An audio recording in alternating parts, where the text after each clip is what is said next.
దేవుని పరిశుద్ధ నామానికి స్తుతి కలుగును గాక. ఉదయకాలపు శుభములు మీకు తెలియపరుస్తూ ఉన్నాను. అందరూ బాగున్నారు కదా.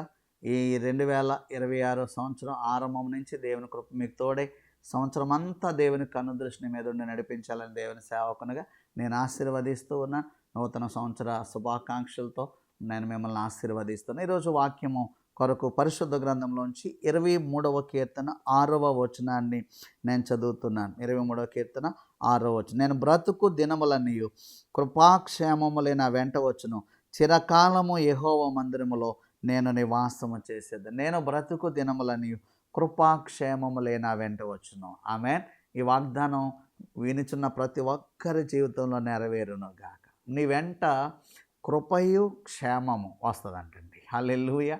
ఏమండి, గత సంవత్సరాల్లో కొన్నిసార్లు క్షేమము లేక మరి ఎన్నో ఇబ్బందులు పడి ఉంటారు, ఎన్నో సమస్యలు గుండా ప్రమాదాలు గుండా వెళ్ళుంటారు. కానీ ఈరోజు దేవుడు ఇస్తున్న వాగ్దానం, నువ్వు బ్రతుకు దినములన్నిట కృపను క్షేమాన్ని నీకు అనుగ్రహిస్తాను. ఆమె చాలామందికి భయం ఉంటుందండి, రేపేం జరుగుతుందో.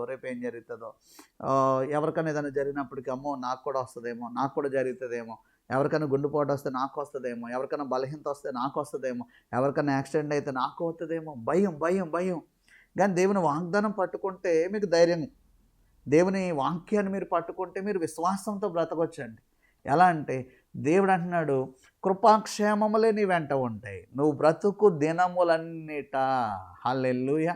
అండ్ ఈ మాట మీరు ఎలా నమ్మొచ్చు కదా, నేను బ్రతుకు దినములన్నిట్లో నాకు అపాయం రాదు, నాకు ప్రమాదం జరగదు, దేవుడు నాకు కృప చూపుతాడు, దేవుడు నాకు క్షేమాన్ని ఇస్తాడు, దేవుడు నాకు ఆరోగ్యాన్ని ఇస్తాడు, దేవుడు నాకు ఆశీర్వాదాన్ని ఇస్తాడు. ఈ కీర్తన ఒక డిక్లరేషన్ అండి. దావీదు పలుకుతున్నాడు, ఏమో నేను బ్రతుకు దినములన్నిటిలో దేవుడు కాపాడుతాడేమో అనట్లేదండి. కృపాక్షేమములే నా వెంట ఉంటాయి. ఆమేన్. ఈ వాగ్దానాన్ని మీరు పట్టుకోండి అంతే.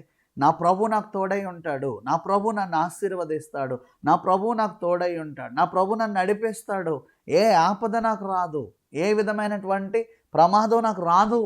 ఆమేన్.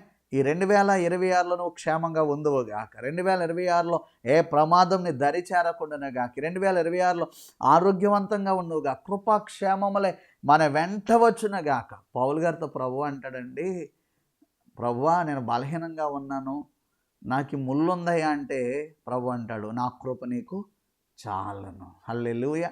ఆయన కృప మనకు చాలంతే. ఆయన యొక్క కృప ఉంటే చాలండి. ఈ 2026లో ప్రభు కృప నీకు అధికంగా అవబోతా ఉంది. ఈ వాక్యాలు ప్రతిరోజు వింటూ వాక్యాన్ని పట్టుకుని మీరు వెళ్ళండి, మీరు క్షేమాన్ని అనుభవిస్తారంతే. క్షేమ సమాచారాలతో ప్రభు మిమ్మల్ని నింపుతారంతే. ప్రతిదినం అనుదినం ఆయన కృప నీ ఎడల నూతన పరచబడునుగాక. కృపాక్షేమములతో వర్ధిల్లుదుముగాక. దేవునికి స్తోత్రం కలుగునుగాక. ఏమండి, ఏ విధమైన కీడు, ఏ విధమైన అపాయం మన కుటుంబాలు దరి చేరదు. క్షేమాన్ని అనుభవిస్తాం, మరి క్షేమకరంగా ఉంటాం. దేవుడే ఈ సంవత్సరం అంతా కూడా కాపాడి దీర్ఘాయుస్తోనూ క్షేమముతోనూ కృపతోనూ నింపి మిమ్మల్ని ఫలింపచేసి వర్ధలింప చేయనుగాక.